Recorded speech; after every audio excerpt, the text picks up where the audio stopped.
Bharatiya Janata party, मेरे भाई और बहनों, हमारी भारतीय जनता पार्टी की सोच सदैव रही है कि पहला राष्ट्र सोच, पहला राष्ट्र हित, उसके बाद दल।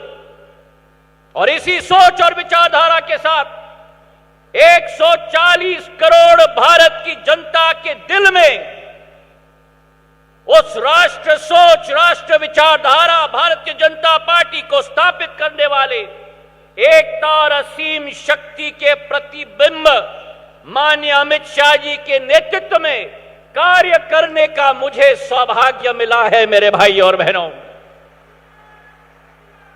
और ऐसा इतिहास जो इस देश में 68 सालों आजादी के 68 सालों में जो इतिहास नहीं रचा गया, वो आज के दिवस में सरदार पटेल जी के बाद अगर कोई लोह पुरुष गृह मंत्री के रूप में भारत में आज कायम है तो अमित शाह जी के रूप में कायम है, मेरे भाई और बहनों।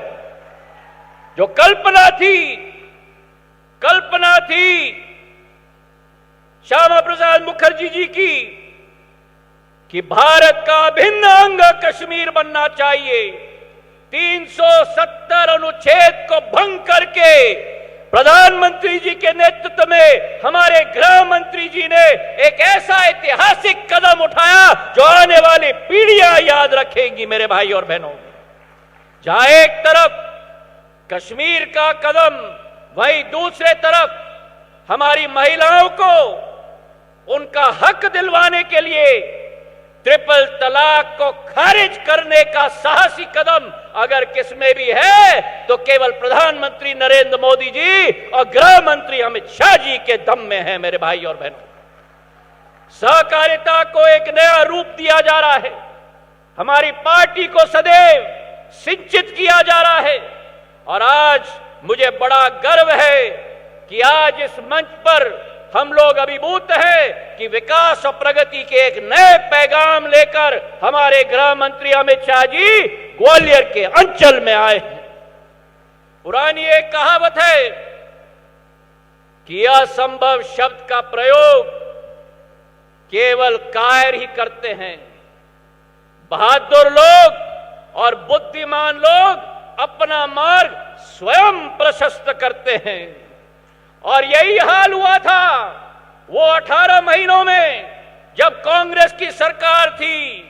उस समय ग्वालियर चंबल संभाग को अकेले छोड़ा गया था। विकास और प्रगति के लिए असंभव सदैव कहा गया था।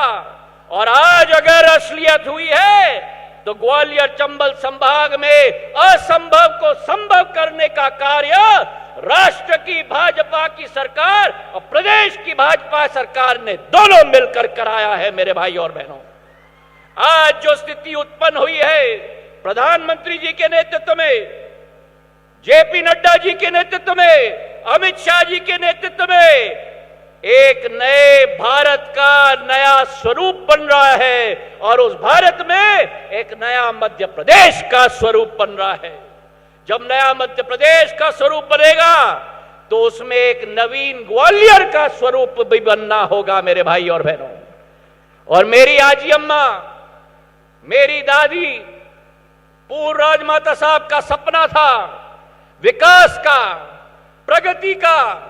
और विकास और प्रगति के साथ भारतीय जनता पार्टी को एक शिशु के रूप में उसका पालन पोषण मेरी आजी अम्मा ने किया था।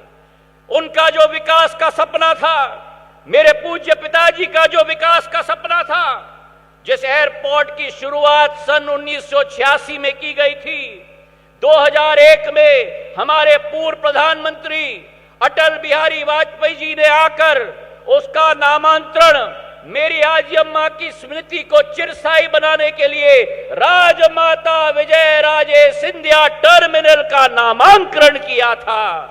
आज उसी टर्मिनल का एक भव्य रूप, एक नवीन टर्मिनल की स्थापना के लिए हमारे देश के गृह मंत्री अमित शाह जी हमारे समक्ष उपलब्ध हैं, मेरे भाई और बहनों। आज ये कल्पना जो हमने की थी, एक आधुनिकता की कल्पना की थी और थोड़ा सा ये टर्मिनल के बारे में बताना चाहता हूं। जो वर्तमान का टर्मिनल केवल 25 एकड़ में है, मैं धन्यवाद अर्पित करना चाहता हूं मुख्यमंत्री जी को, कृषि मंत्री नरेंद्र सिंह जी को। वर्तमान का टर्मिनल, नया टर्मिनल 180 एकड़ में स्थापित होगा, 8 गुना ज्यादा बड़ा होगा। जो वर्तमान का टर्मिनल केवल 30,000 स्क्वायर फुट का है, आधुनिक बनने वाला टर्मिनल इंदौर और भोपाल से बड़ा 2 लाख स्क्वायर फुट का बनने जा रहा है। मेरे भाई और बहनों, ये कल्पना है भविष्य की ग्वालियर की, ये कल्पना है आधुनिक ग्वालियर की। और ये विश्वास मैं आपको दिलाता हूं कि इसके साथ कार्गो का टर्मिनल भी बनेगा, 4 एरो ब्रिज भी बनेंगे, और ग्वालियर की इतिहास, ग्वालियर की संस्कृति, जिस पर पूर्ण जोर प्रधानमंत्री जी ने सदैव दिया है, गृह मंत्री जी ने सदैव दिया है। तानसेन से लेकर मान मंदिर, किले के हर विभूतियों को उसमें अलंकृत किया जाएगा, ताकि जो पर्यटक ग्वालियर में प्रवेश करेगा वो ग्वालियर का आधुनिक रूप भी देखेगा और ग्वालियर की पुरानी संस्कृति और इतिहास का पूर्ण संगम भी उस एयरपोर्ट में देखेगा। आवागमन की सुविधाएं बढ़ाई गई हैं। इस एयरपोर्ट के जरिए मध्य प्रदेश में 1 साल पूर्व केवल 551 फ्लाइट्स प्रति हफ्ता आती थी। आज 1 साल के अंदर प्रधानमंत्री जी के नेतृत्व में और उनके संकल्प के आधार पर, गृह मंत्री जी के आदेश पर, आज मध्य प्रदेश में 854 फ्लाइट प्रति हफ्ते आती है। मेरे भाई और बहनों, पिछले माह हमने ग्वालियर को इंदौर से, जबलपुर से जोड़ा दिया।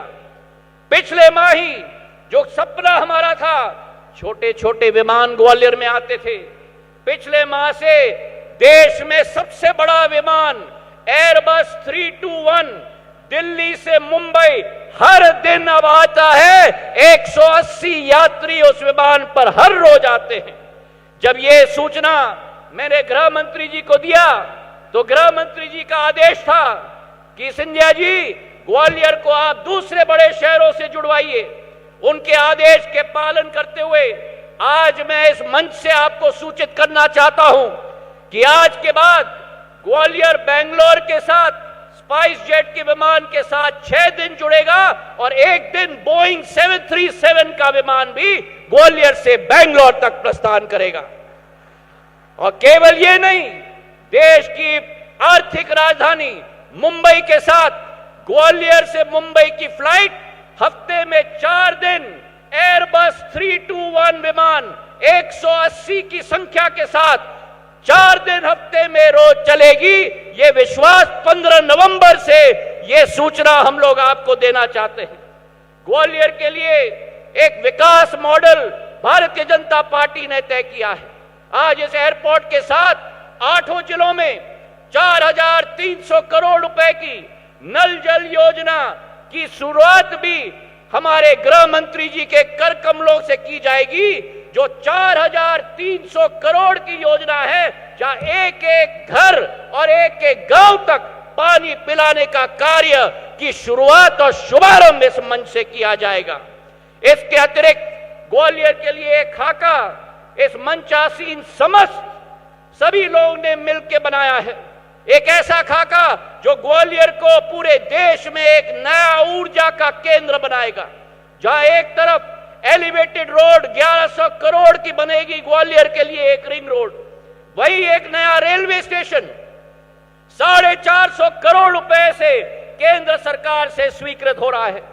मुख्यमंत्री जी के आदेश के आधार पर ग्वालियर में अस्पताल नया 450 करोड़ रुपए का 1000 बिस्तर का बन रहा है। और इसी के साथ साथ चारों तरफ हाईवे की श्रृंखला, ग्वालियर आगरा का हाईवे जो 1000 किलोमीटर का 6 लेन के बनना जा रहा है।